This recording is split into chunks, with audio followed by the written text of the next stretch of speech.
Tout d'abord, j'aimerais remercier le gouvernement saoudien qui nous a donné la possibilité de mener ces négociations entre représentants russes et américains. Je voudrais remercier le prince héritier Mohammed bin Salman.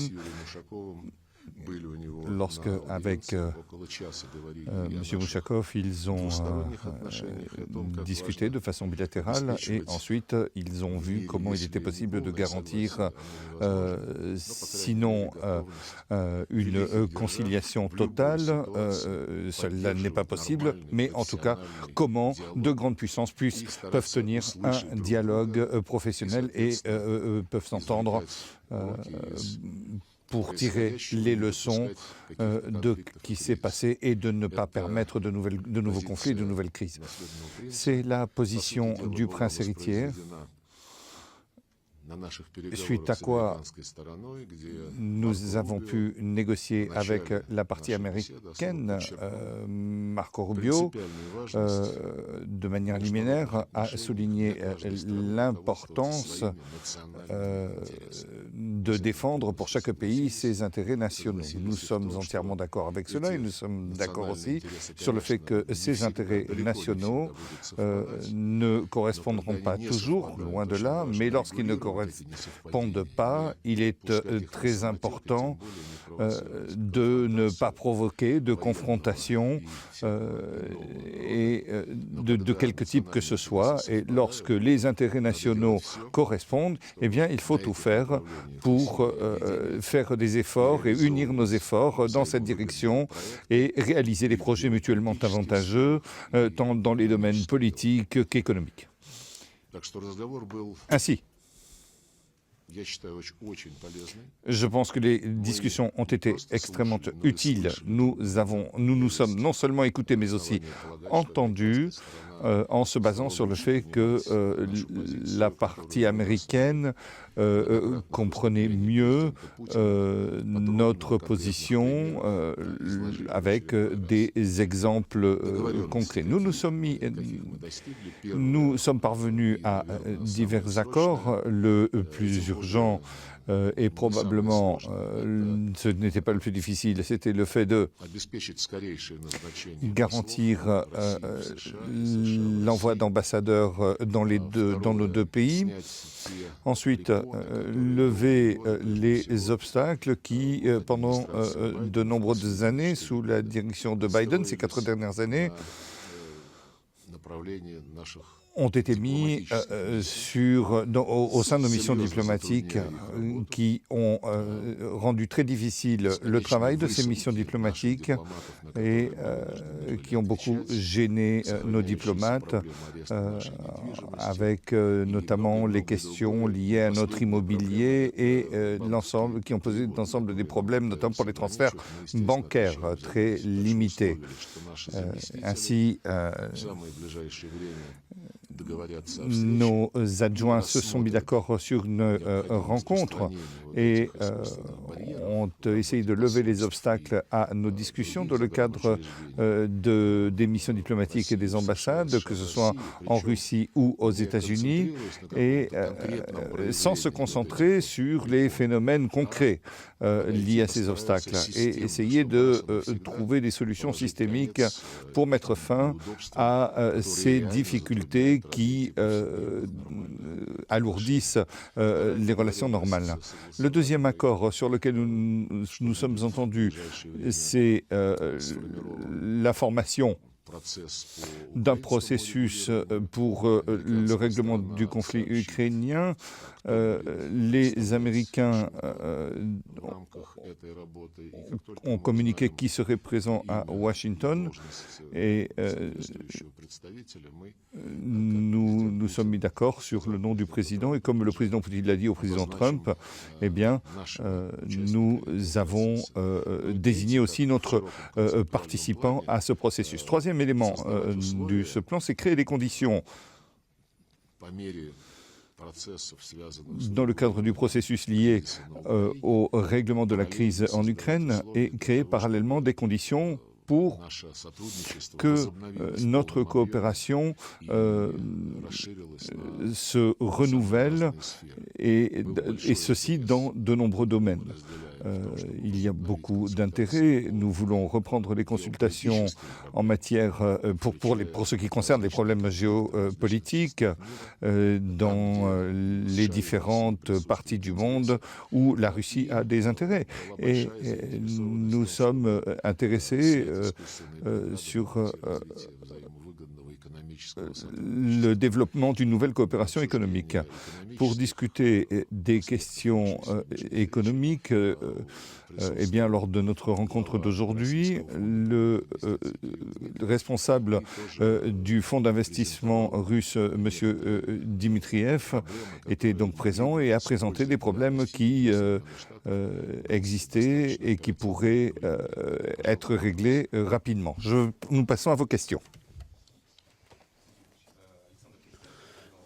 Alexandre Christienko, chaîne Russie 1, Russie 24. Est-ce que vous avez réussi à rapprocher vos positions sur la crise ukrainienne? Et si oui, on voudrait savoir selon quelle voie vous avez réussi à rapprocher vos positions sur la question ukrainienne.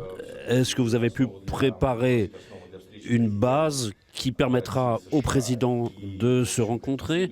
Et quelles vont être les étapes suivantes très prochainement, notamment en matière de rencontres entre les présidents et d'une manière générale sur l'ensemble de la question ukrainienne et des autres questions.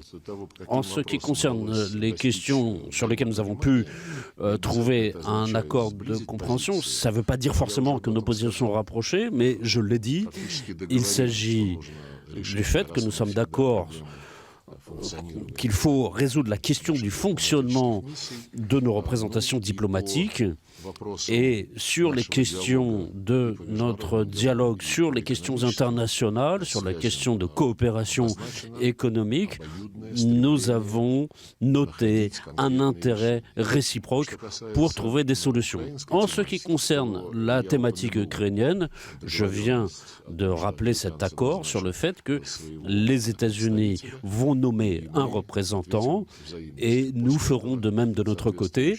Et ensuite, des consultations seront organisées à caractère régulier. Et vous avez aussi parlé d'autre chose ? Oui, pour la rencontre entre les présidents. Oui, justement, nous nous sommes rencontrés sur ordre des présidents, justement pour préparer un nouveau sommet. Et dans cet objectif, les ministres des Affaires étrangères et les conseillers en matière de sécurité nationale ont reçu l'instruction de se rencontrer et d'envisager les conditions avant de faire en sorte qu'effectivement les deux présidents puissent discuter et donc de prévoir une date concrète pour une telle rencontre. Yegor Piskunov, RT International, après l'achèvement de ces discussions, des informations circulent sur certains qui sont proches du milieu diplomatique disent qu'il y aurait plusieurs étapes de règlement entre les États-Unis et la Russie concernant l'Ukraine. Est-ce que c'est vrai? Et avant de telles rencontres, est-ce que les États-Unis auraient envoyé des formulaires aux pays d'Europe pour savoir un petit peu quelles sont les garanties de sécurité qui peuvent être proposées? Et notamment, il y a une question qui porte sur un contingent européen en Ukraine. En ce qui concerne la première question, c'est-à-dire les trois étapes. Je n'ai pas vu cette information, je n'ai pas vu de message là-dessus. Simplement, aujourd'hui, quand j'ai parcouru les nouvelles, j'ai vu un lien à la déclaration du ministre polonais des Affaires étrangères, M.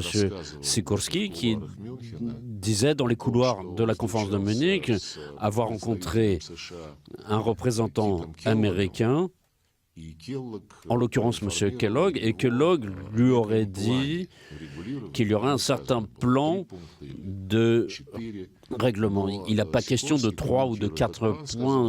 Il s'agit simplement, Kellogg a dit qu'il ne pouvait pas exposer ce plan, que ce plan est particulier, mais en tout cas, il est intéressant. Et donc, j'ai demandé aujourd'hui à M.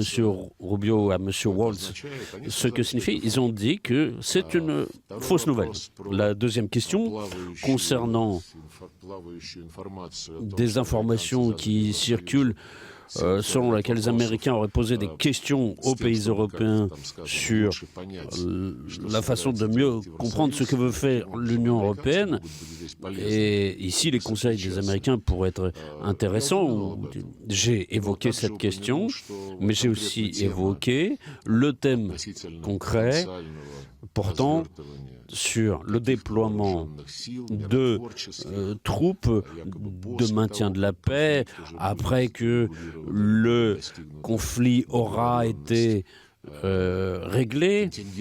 Est-ce qu'il y aura un accord sur un contingent dans ce document qui concerne les Américains sur le plan de savoir quels sont les pays qui peuvent y participer? Ce qui est clair, c'est que cette question est adressée aux pays de l'Union européenne. Nous avons expliqué à nos interlocuteurs que nous avons bien noté que le président Trump, dans plusieurs de ses interventions, a été le premier parmi les pays occidentaux. Il a dit que faire venir l'Ukraine dans l'OTAN était justement une des causes de ce conflit. C'est une erreur gravissime de la part du président Biden et que sous lui, cette erreur n'aura pas été commise. Et à cet égard, nous avons expliqué à nos interlocuteurs que le président Poutine avait souligné à plusieurs reprises que l'extension de l'OTAN vers l'Est et l'intégration de l'Ukraine était une menace directe aux intérêts de la Fédération de Russie en matière de souveraineté. Et que par conséquent, et c'est ce que nous avons expliqué aujourd'hui, l'apparition de troupes armées de ces mêmes pays de l'OTAN, mais sous un autre drapeau, que ce soit l'Union européenne ou de drapeaux nationaux, ça ne change rien. C'est inacceptable pour nous. Deux questions. La veille des accords, les Ukrainiens ont frappé la base de Kropotkinskaya, par laquelle le pétrole américain et européen traverse le Kazakhstan. Est-ce que c'est une ligne rouge de la part est-ce que c'est une note envoyée à Trump par Zelensky? Et est-ce que dans le cadre de ces discussions, aujourd'hui, est-ce qu'il y a eu d'autres déclarations de la part des pays européens? Alors, cette nouvelle provocation et cette attaque contre une infrastructure énergétique qui appartient au Kazakhstan, en fait, ici, on peut trouver tout un tas de sortes d'explications. Qui a donné cet ordre à Kiev? Il y a quelqu'un qui a donné cet ordre, c'est clair. Mais cela ne fait que renforcer l'opinion selon laquelle c'est qu'on ne peut pas continuer comme ça. Et il y a cet homme et toute son équipe doivent être raisonnés. Il faut leur donner un coup sur les doigts pour qu'ils se calment.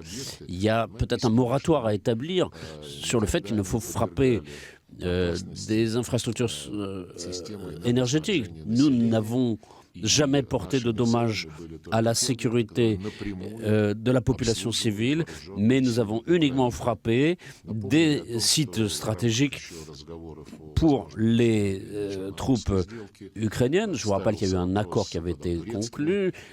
Il y avait les médiateurs turcs qui étaient prêts à proposer un moratoire pour protéger justement ces sites énergétiques. Nous étions d'accord. Votre deuxième question, c'était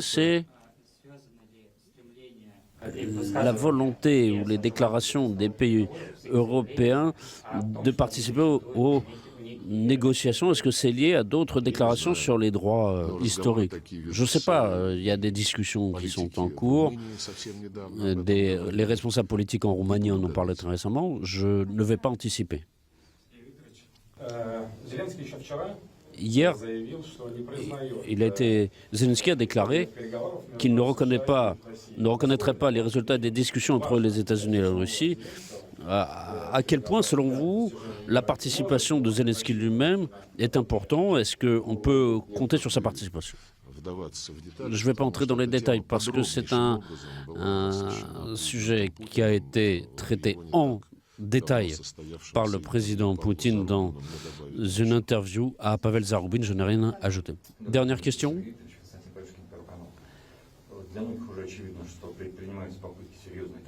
Les tentatives de saboter ces discussions, que doit entreprendre la Russie pour éviter toute provocation et préserver le processus de négociation? Et considérez-vous que les États-Unis comprennent mieux la situation? Alors, cette volonté de saboter les relations entre la Russie et les États-Unis, il est clair que déjà il faut remettre en place ce contact. Il y a encore des points qui nous séparent, mais en tout cas, l'approche de principe pour la poursuite de notre travail a été déterminée par les présidents lors de l'entretien téléphonique et nous avons ressenti la pleine volonté, l'intention de nos collègues américains d'avancer dans cette optique, continuer à avancer conformément aux ordres des présidents. Et c'est ce que nous allons faire aussi. Je vous remercie.